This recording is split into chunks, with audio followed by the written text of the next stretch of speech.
visionary leaders build a life and business legacy on purpose through mindset, branding, marketing, sales, systems, and team so they can make an amazing impact and income and positively affect their communities worldwide. Ensure that you are sharing this show, you're subscribing, and you also are leaving us a review so we can create more amazing content around those areas to help you level up to the next level and also bring amazing guest experts that can share their knowledge and expertise with you so that you can create amazing legacy. All right, let's do that. Let's create amazing legacy. Happy Friday, purpose-driven entrepreneurs and visionary leaders. I'm back with you with another amazing show and conversation. Today, we're going to talk about how to get your to-do list, right? How to be more productive, how to be more efficient. It's a love language for us entrepreneurs and high achievers because we always have so much going on, right? So learning how to do that efficiently, productively, but also so that it frees up our personal time. I think it's something that all of us are interested in hearing more about. So that's what my two guests are going to share with us today. I have the amazing honor to have Natascha Corrigan and Alegre Ramos here with me today. Thank you so much, ladies. Welcome to the show. Thanks for having us. It's an absolute pleasure, and I can't wait to get into the topic. But before we do that, Natascha, if you want to start with a little background or backstory, if you could share some of the most meaningful moments that led you to the work you do now, and then Alegre can share next. Yeah, I'd be happy to. I've been an entrepreneur since 2007, and then became a working from home and stay-at-home mom at the same time. And I was doing really well in this one business, but I wasn't able to gain traction in like other areas. I was just felt like I was swamped. I was able to keep that business alive, and I was able to be a mom and and run a household, but I wasn't able to. I had all these other ideas that I wanted to pursue, other options, other business ideas, and even things that weren't necessarily in the business world, but things that were lighting me up, but I wasn't able to carve the time out to do them. And so I see my friend Allegra, who is just rocking it in her world. Same, also an entrepreneur, also a mom, and also a homeschooling mom. So on top of that, had that other aspect. And one day, this was back in 2019, I said to her, girl, how do you do it all? I see her just rocking it in so many different areas and really seemed fulfilled. And she had given me some tips and hints and showed me how she specifically said, oh, this is the planner I use. This is the way I use it. And then she came and checked back in with me after a few months and asked me how it was going. And out of those conversations, out of her essentially initially informally coaching me on what she had been doing for the last few years, our business, Beyond Your Wildest Dreams, BYWD, was born out of that. And she was giving me all these insights, and things were working. And it just came through. We're like, we can't keep this to ourselves. we gotta let loose and let other people know. So I love that. And I think a keyword that you share with your journey there is get your to-do list done and feel fulfilled, because yes. that other part is pretty important for most people, because we can all just do, but then at the cost of what? Burnout, at the cost of other things, right? So there's always a cost. So I love that you shared that in your journey as well. And Alegre, how did you do it all? How did you start? How did you, get into the work you're doing, and then attracted Natascha, I'm sure, in your vision and in your world? Well, I just want to respond to one thing you just said, because we always say we don't want to turn our students into productivity robots. The goal isn't just to do more. The goal is to do more of what matters, right? Mm-hmm. So to answer your question in terms of how I got into this, I've been an entrepreneur for over 20 years. I have my MBA, but it wasn't until I became a mom that I felt like I really had to level up my productivity game. Because when you become a mom and your time is not your own, it's just a totally different ball game. I no longer had those 90 minutes to do like a solid sprint on just one subject, right? And so I have my MBA, and I've been into productivity and goal setting and habit formation for a long time. but nothing was working for me anymore when I became a mom. And so I'm an ENFJ. That's my Myers-Briggs type. And one of the defining characteristics of ENFJs is that we like to figure out systems, and we always want to know how to do something better and faster and more efficiently. And so I just took everything that I have read and studied over the years and reworked it into a system that worked better in less time. And really, it works for everyone, but parents, right? Working parents, we really need a really efficient system just because of all the claims on our time. Yeah, I so highly agree with that. I do find that as human beings, when we have all this free time, we kind of just, be mindless with it and use it unintentionally. And then we Right. get, guilty. We feel the guilt around, okay, I would put my time on the things that I really want to do. So having like a timeline, like kids, another project or something else around you does really help you manage your time more correctly and more intentively, I should say, for sure. So I love that. So ladies, take it away. So let's dive into the topic then. 3, 2, 1, 3 simple strategies to slay your to-do list. What is it that you'd like to share with us on that? Well, Yeah, so we're going to give you this overview. Yeah, the overview of our book, and it's also an hour-long workshop as well. And the book itself is also a workbook, and it's really born out of us noticing really 3 mistakes that people usually make, and then finding these 3 strategies that combat that mistake. And the first mistake that we found, and I was absolutely guilty of this, and I still sometimes am, is putting absolutely everything on your to-do list. Talking like everything. Like I used to get out that to-do list and I would be like, brush your teeth. You know what I mean? Like everything, because yes. Yeah, because it, and the reason being is like, wow, when I go ahead and put something on my to-do list that I knew I was already going to do, it felt so good to cross it off or check it off. The problem with that is that our brain chemicals, it feels really good to check it off because you get this little shot of dopamine. And that sounds like, oh, well, that's great. That sounds like that's like uplifting. Sure. But then what happens is you start crossing things off on that to-do list that you were already going to do. And next thing you know, your brain is flooded with dopamine. You feel super accomplished.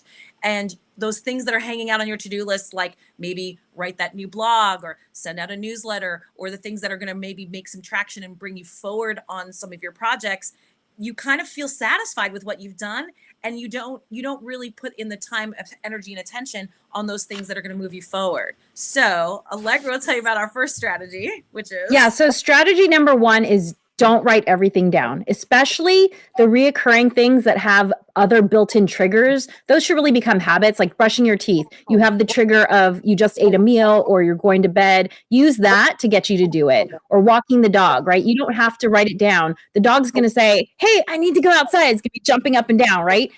Do that. Forming a habit is a much more efficient way of using your time anyway, because your brain takes up so much energy that it's constantly looking for shortcuts. And when you create a habit, it actually puts things on autopilot and frees up so much mental space. The second tip in terms of not writing everything down is to identify things that only take 2 minutes and just do them. It's going to spend more time on your list than it takes to do it. So, sending that text to your stylist to get your hair cut, ordering those mechanical pencils that you need, writing that thank you card, or just hitting reply to that email. Yes, I received it. Just do it. Right. So, and I'm definitely a fan of the brain dump. Like there's a lot of things that are going on, but really those things that you're already going to do, don't put them on there. So the second thing that we've identified as a mistake that people make is going ahead and just following the order in which that you put it all down, like just going ahead and like just like you put it on this random order and then and not really prioritizing something over something else, right? It's all on there. I used to be guilty of this as well. My husband is still guilty of this. Like if I write him a to-do list, he just goes item by item by item in the order that it's written and doesn't really take a look at prioritizing something or giving it some different weight. And Allegra will talk about the strategy that we use to combat that idea. So the second strategy is when you're looking at what's left on your to-do list, think about whether or not it's a task that requires deep or shallow focus. And the way we identify deep focus are tasks that are mentally intense, they require focused attention, or they have critical deadlines. And something that's shallow is the opposite. It doesn't require you to be focused. It could even be something that you find relaxing and fun, and it's not time sensitive. And the reason why that's important is that way, when you're looking at your list and maybe you have to get you have to fill out some forms. Like right now, I have to get some information to my lawyer, right? That's going to require focused attention. I don't want to tackle that at 9 p.m. at night when I'm tired and just done, because that's rife with errors, right? It's not going to be right when I send it out.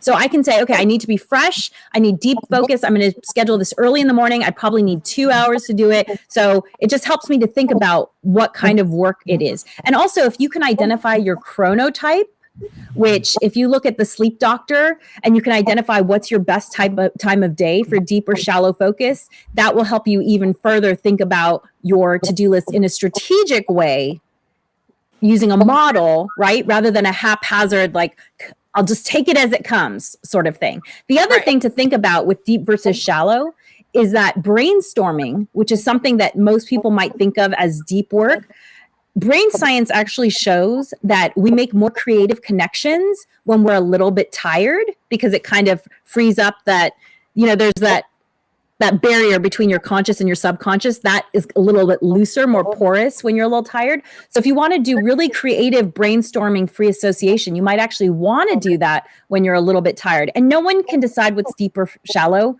Only you can decide that, right? Something that's deep for you might be shallow for me, and vice versa. Mm. Yeah. I love both of those strategies, and let me just chime in a little bit here in both of them. So the know your chronotype, is that what you said? Chrono, like time. Chrono time. Okay, that's really important. So where can people go to do that, if you can give them a resource? Go to the sleep doctor, or if you type in take a chronotype quiz. There are 4 chronotypes, and everyone in the world spends most of their adult life in one chronotype. It changes when you get older, but for most of your working life, you're going to be in one chronotype. So I'm the lion chronotype, which means I get up early. I have my best focus in the morning. I can write 300% faster in the morning than I do in the evening. So when I'm working on our books or our content, absolutely, I'm a morning person for that. And so just being aware of when you're strongest is going to be really helpful when you're thinking about how to tackle your to-do list strategically, right? Yeah. And if you go to thesleepdoctor.com, that's where you'll find it. You'll find out why it's important to identify this. And he has a really simple quiz that helps you. And it really is kind of interesting to find out. We're big into like, hey, find out more about who you are, how you work. Not everything works the same way for everybody, right? So understanding when you're available for deeper thought, and when shallow work is really the time for you to do something that's not really demanding, is super important. It's different for Allegra than it is for me, and I'm sure for you. And so to know that is very helpful. It's a great way to just kind of, again, strategize it instead of just take things as they come. I used to just fit things in when I had the time for it, and it would take me like 3 nights in a row to write a report that would have, if I had done it in the morning, would have probably taken me 30 minutes, but I was just going like, oh, my kids are asleep now. Now I have time to do it. And here I am, can't keep my eyes open at the computer. So just kind of, instead of trying to be like, this is when I have time for it, it's like, well, when is it really the best time for me to do it? And that's been a major shift. And then therefore, instead of taking 3 nights to do something, I'm just doing it in 30 minutes, and it's carved out in a different time altogether. So it's very helpful to know how your chronotype and other aspects about what kind of learner you are, or what, different ways in which the lens through which you see the world. Yeah, absolutely. No, prioritizing is crucial, right? Learning that not every task is equal and not everything has to be done now. Especially as an entrepreneur, I've had to learn how to hold my sense of urgency, because it feels like everything is urgent and everything is such a priority, but it's not, right? So taking a step back and assessing our to-do list or our success list, because to-do list seems like an old paradigm to me nowadays, right? It's more like success list, the things that you want to really get done to move forward that are really big priority for you. And I love that you ladies shared that not every thing on your list is going to take the same brain power. Some things that take deeper thought or a creative project that have a couple of steps in between, you probably can't just like be as fast as sending an email or like sending a quick text. Well, and also too, it just makes your to-do list so much more manageable. Like when you look at our sample list, you can see there's only 2 things on that to-do list that are deep work. I just feel like when you go through that process, you realize, oh my gosh, everything's not important and not everything's going to take me a long time. Because when you don't delineate what's important, everything feels important. And then you just look at your list and you're like, oh my gosh, I have so many things to do. And you're like, yeah, but you can do 10 of those things in less than 5 minutes altogether. It's not that big a deal. Yeah. Yeah. And I love that you said rely on your muscle memory and habits. Those don't need to go on a long list. That just will overwhelm you, right? It's things that you probably already have second nature handle on. So even in the business, I find that there's a lot of activities that I don't do because I know the process. So I just robotically go through it. It's the best. Because it's muscle memory that you build over time. So it's really powerful. Absolutely. It's the best. It's the most efficient. It really is the best way to do that, for sure. Thank God. And so then the third mistake, right? Third mistake is not carving out the time, right? So you've got this massive list. You've got all these to-dos. You've got all these things that have to get done. Maybe you've determined what's deep and what's shallow, but you haven't really carved the time out for it, right? You're still thinking about it. And this was one of the biggest things for me was just thinking like, oh, I'll do it when I have the time. Well, as you know, as an entrepreneur, you have to make that time. And like you said, everything's pulling on you. Everything seems important, right? So we just going ahead and really actually truly carving out the time and making sure that that you have the actual time to do it. If you say that you want to, write the great American novel, well, you got to carve out the time to sit down and write it, and you give yourself, you're like, okay, I need to give myself a 90-minute block, a 2 hour, 3 hour, 7 hour, whatever, however long that takes, but to really carve that out. And so that strategy, of course, like we'll talk about that on how to combat, not making the time for it. You're going to time block. So time blocking simply means you take something that's abstract and you give it a definite time in your calendar. So for instance, I have these papers I need to get to the lawyer, and I also have a marketing plan that I need to review from our social media person. And both of those things are deep focus. I would say the lawyer one's probably going to take me 2 hours. The one for my marketing manager is 1 hour. I am not touching that for 3 days because I do not have the time to do it. And it's not super critical. They've given me a week to get back to them. So 3 days is more than enough time for me to look at it, give it my proper attention, and get it back to them in a timely manner. So for Monday, I've already blocked out the hours when I'm going to do these 2 tasks. And I'm not going to think about it until then, right? It's just in time. Like someone asked me the other day, have I looked at XYZ thing? I was like, nope, because that's not going to be important until April 28th. That's when I'm going to look at it. I'm not going to let it fill my brain between now and April 28th when it doesn't need to take up that space. So this time blocking is a fantastic tool, but when you partner that with analyzing if things are deep or shallow and your chronotype, it is like such a crazy time saver. You're going to be going through things so fast. It's going to blow your mind. Right. And time blocking, we love to say it like, the list itself is like taking out of your head and putting it in space.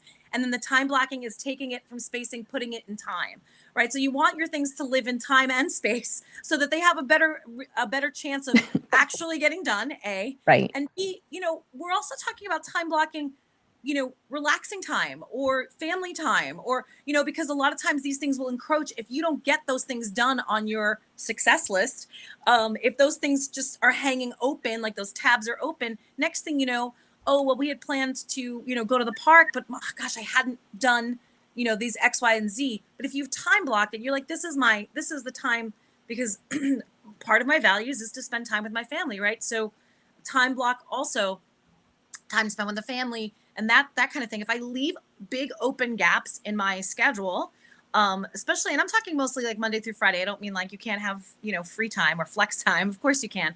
But when I go ahead and take those items and put them in existence into my calendar or my planner, then all of a sudden it has a different kind of weight to it. And I'm like, oh, this is important enough that I've carved out the time for it, and I'm going to go ahead and actually do it. Right. One of the other things, little bonus tip that Allegra and I say, that if an item has gone from one to-do list, so it's second to-do list, to a third to-do list because you haven't gotten it done and you haven't time blocked it into your calendar and finished it, then you have to let it go. If you've transferred it 3 times, let it go. It's probably not important. It's probably not important. Yeah, because otherwise it just, like, I mean, there was one time that I had an item go on my to-do list for like 6 months, and I'm just like, I'm obviously not going to do this. So like, it just needs to leave, And so by also giving myself that boundary, I have to say to myself, oh no, this actually is important. I better do it, like, instead of just kind of like giving myself that little dopamine hit of like, I wrote it down, so I'm definitely going to get to it someday. But if I give myself that boundary of three strikes and you're out, suddenly, lo and behold, I get those things done. Absolutely. And that's exactly what I was thinking about. The time blocking helps you with boundary setting, because that's another very, problematic thing for business owners and entrepreneurs, that, you just kind of keep working on your business, and then you're striving burnout, or you kind of realize that your body is like telling you signs that you kind of overworked, right? So understanding how to plan your personal and your business tasks and priorities as well is pretty important, because we need to boundary set. Otherwise, we're gonna have a lot of other consequences that we don't want to. Awesome. I really thank you, ladies. I love the energy you both have, and I see the passion and the fire behind the work you do. This is really, really powerful stuff for sure, because I find that this is the biggest pain point with most people, right? Understanding how to do this part so that they can be more productive, more efficient, achieve the work on the right priorities that are important to them and all of that, so they can really design their own life and create the life that they want, because it is up to us, right? It really is up to the focus that we give our day-to-day priorities and tasks. My last question for you ladies is long-term planning. What are your thoughts on that? How do we plan ahead for 3 months, 6 months, a year? We're all about life design. Yeah. So and we have the to-do list. We also talk about creating a morning routine. So those are the things that are like a little bit more immediate. The morning routine is like the habit formation, like we were talking about. We have a book and workbook called Rock Your Morning. The to-do list is really about being, like efficient and or, productive in your daily life. But long-term life design, we have a course called Harness the Power of Planning. And it's a 6-module course. It takes place over 2 days. It's virtual. And Harness the Power of Planning is all about helping you excavate out from all of the societal expectations so that you can really focus in on what's important to you, because our families, our culture, they should on us a lot, and we internalize a lot of that. Like, for instance, for a long time, I had a business around food, and people said, you should write a cookbook. And I was like, you're right. I should write a cookbook. And it was on my goal list year after year after year. And finally, I realized I don't want to write a cookbook. That's not aligned with my values. That is not the legacy I want to leave this world. I want to do something different. And you notice we have no problem writing books, just the cookbooks, right? And so we just help people excavate and align their goals with their values. Because when your goal is backed by your values, you are unstoppable, right? You see how passionate Natasha and I are, because we really want to empower caregivers to be able to prioritize themselves and their goals. Because if caregivers are not happy and fulfilled, families fall apart. It's just, we like to say, put on your oxygen mask first. What they don't say is, because if your oxygen mask isn't on, you're passed out in the aisle and everyone else dies, right? So the long-term strategy is like the number one thing that we, like Allegra just mentioned, is finding the values that you hold dear, right? Instead of the shoulds. And that's in business, that's in family, that's, and so aligning yourself with the values and your priorities. And helps you understand what your priorities are. And then once you've got that established, then you can make a plan going forward.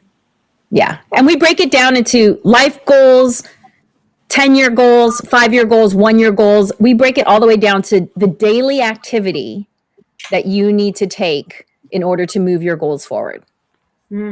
Yes, I love that you thought ahead of that step, because obviously, right? I mean, that's kind of the next step in progression, as we also want to think ahead and plant seeds, the right seeds in our life and business.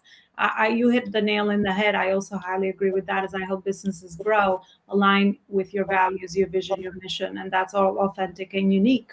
Or whatever, it's tied to your purpose. Whatever's speaking to you is speaking to you. So I love that you defy the odds of people telling you write that cookbook, because to you internally, it just wasn't your calling.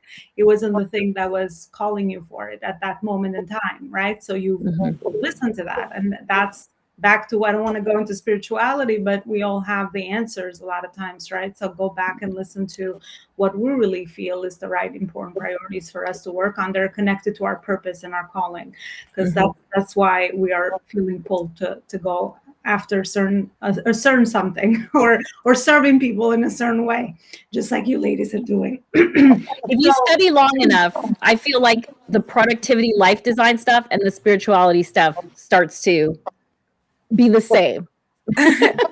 Yes, it aligns. They're supposed to align, right? I mean, we're human. We're a complex, human being, right? So we have other things in our lives. We're multidimensional. So aligning all of this stuff all together to help you work more in harmony. I don't believe in balance anymore. It's more like harmony, and focusing on the right important priorities for your phase and stage of life. I think it's really powerful and important. I'm glad you mentioned that. We always talk about like the whole idea of like work-life balance is like kind of a myth, and it's like this you're chasing it, right? Like this idea that I'm going to get it perfectly balanced. I really like the idea of harmony. That's a great way to phrase that, as opposed to like trying to get this elusive balance that, like, maybe you get it for like a day or a week, It's not. There's no such thing. It's something but again, as human beings, we evolve, and we at one point we believe that, but now we have more information. So I think even maybe harmony is not the right thing. Well, findings. This is my food background coming in. I actually like to think of it as the perfect recipe for you. Like, what's your perfect recipe? Like, this much work and this much family and this much fun, and sprinkle in a little bit of salt for flavor. My background's in music, so I was like, I love harmony. This is right. That's like, the beauty of the world. That. We all share our own different perspective. Multi-layers of That's funny. Sounds that complement each other and create this beautiful sound. Yeah, but that's funny. But it's like a musical recipe. Honestly, harmony is like a musical recipe. Honestly, it's an art. It's an art. Sometimes it feels like it's an art and a science sometimes, but it's mostly an art for sure. Yeah. All right, ladies, final message from your school of life that you would like to leave our audience with today, and also where is it that people can continue the conversation, find out more about all this amazing work you seem to both be doing in the world. You can find everything at bywdreams.com. Yeah, and you can examples on how to do a time blocking there, and there's a lot of resources at bywdreams.com. Yes, and our final message is self-care is healthcare. We've been saying this for a long time, and last month a new article came out in Prevention Magazine about the medical necessity of self-care, and how self-care is not just going to the spa, and self-care is not selfish. Self-care is what you need in order to function. Yeah. It's a must. It's a must for sure. And now with everything happening, it's become a necessity. No more. It's not a luxury anymore. Right. Exactly. So take care of yourself. Love your final message, ladies. Well, there you have it.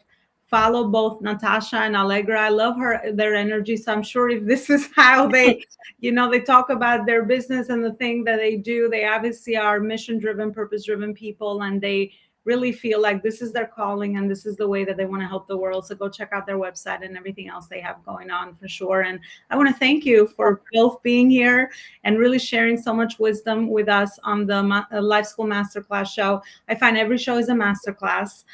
So I will be back with you guys with another show and other amazing conversations just like this. Don't forget to support, like, subscribe, and share. I can't talk anymore. It's Friday. I think I need time for self-care myself. So thanks so much for listening, and I'll see you next time. Bye, everybody. Thank you. Thank you. Join our next high-level community event where you will meet over 30,000 purpose-driven entrepreneurs, and you can build meaningful relationships with high-level visionary leaders that will really stem from beautiful conversations, connections for future brand building, collaborations, and also client attraction. Find out more about the next networking event that we are organizing and join us for free to see if this is a community that aligns with you, your work, and your values.